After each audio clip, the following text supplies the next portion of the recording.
আসসালামু আলাইকুম সবাইকে। শেষ রমজানের শুভেচ্ছা রইল। দেখতে দেখতে মাসগুলা পার হয়ে গেল, কিভাবে যে চলে গেল রহমতের মাসগুলা, খুবই কষ্টদায়ক, খুবই খারাপ লাগছে।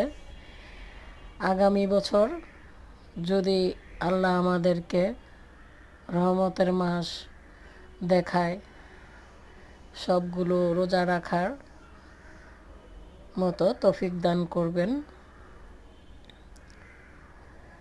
আগামী বছরে কেউ থাকবে, কেউ থাকবে না, অনেকেই আসবে, অনেকেই যাবে। তাই আল্লাহর কাছে প্রার্থনা করছি, আল্লাহ আগামী বছরে সবাইকে রোজা রাখার সুযোগ দিন, গুনাহ মাপের জন্য আমাদের সুযোগ দিন।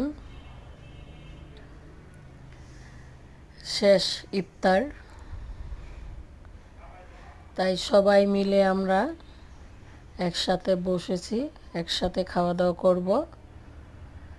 ভাই বোন, ভাবি, বাতিজি, বাতিজা সবাইকে নিয়ে একসাথে ইফতারের আয়োজন করা হয়েছে বাবার বাড়িতে।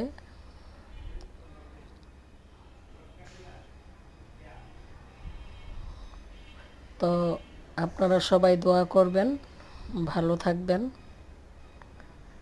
ইফতারের আয়োজনটা শেয়ার করলাম আপনাদের সাথে। শেষ ইফতার।